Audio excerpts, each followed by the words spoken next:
This is meltypixel. Welcome back to a special mini episode of Kentucky Route Zero, Act 1. So here's the deal. I accidentally skipped my favorite part of Act 1 because you can only get there, I didn't realize this, after you meet Weaver, but before you meet Shannon.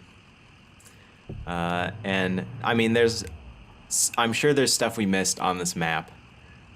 If you pick up this game, you should take your time and really explore it, but I couldn't let this one go because it's my favorite part.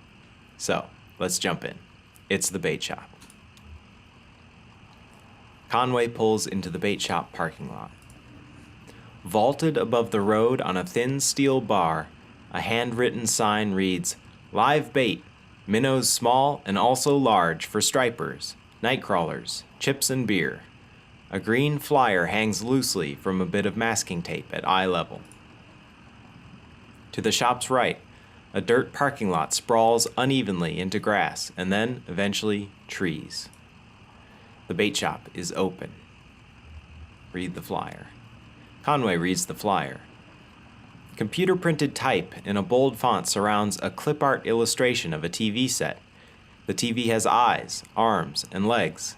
Its shoulders are slouched. On the screen is a cartoon expression of exhausted nausea. A hot water bottle rests against its wire antenna.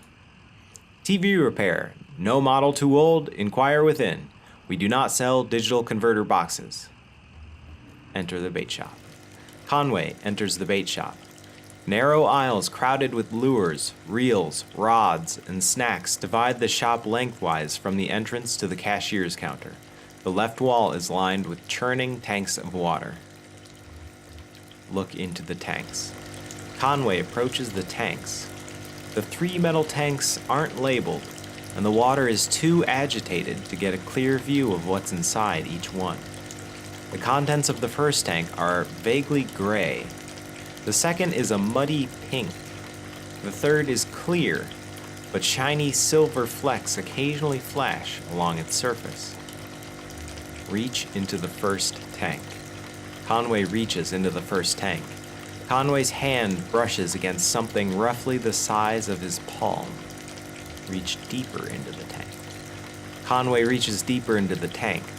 Conway's hand comes into contact with a scaly, uneven surface. As he runs his fingers along the bottom, a bead of sweat bridges the inches from his temple to the water's surface. Something bites at his forearm. He recoils. Reach into the second tank. Conway's fingers slip through something fleshy but inert. The sensation is nauseating. Reach deeper into the tank. As his elbow passes into the pinkish mass, he realizes he's about to be sick from the smell and pulls away. Reach into the third tank. Conway reaches into the third tank. The water seems to tremble with life. Conway can't tell if his hand is being nibbled by fish or massaged by the artificial current. As his eyes near the surface of the water, he can see something colorful glowing faintly at the bottom of the tank. Reach deeper into the tank. Conway reaches deeper into the tank. A tremor spreads from his elbow out to his fingertips and up to the base of his shoulder. His vision flickers. The water is running warm under his skin now, and he has the sensation that something is about to snap. His eyes close. He lays on a rooftop. New shingles rough beneath his back, swelling in the noon sun. He is exhausted. They must have started before dawn.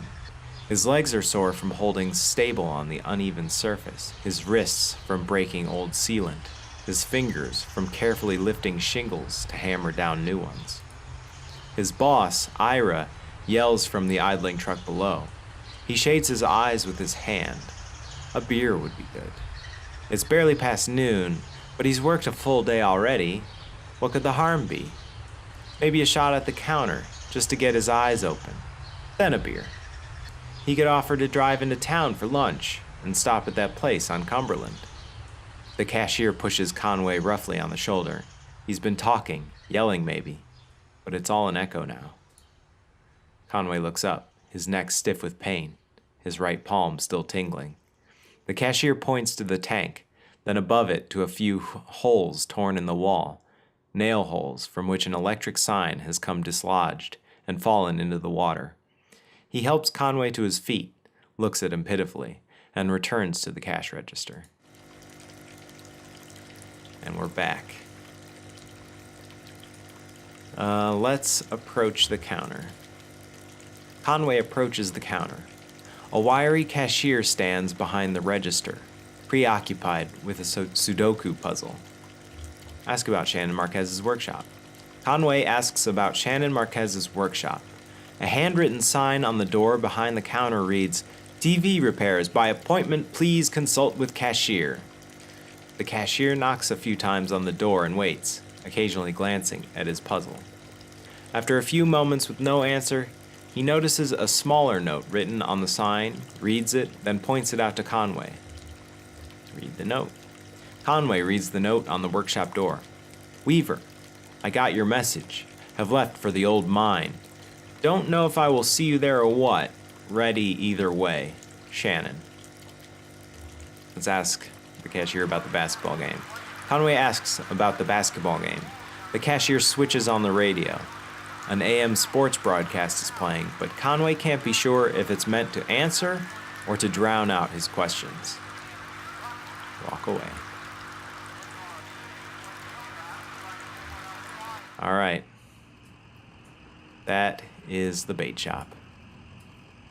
So, thank you for playing with me. I will see you again in Act 2 of Kentucky Route Zero. Thanks.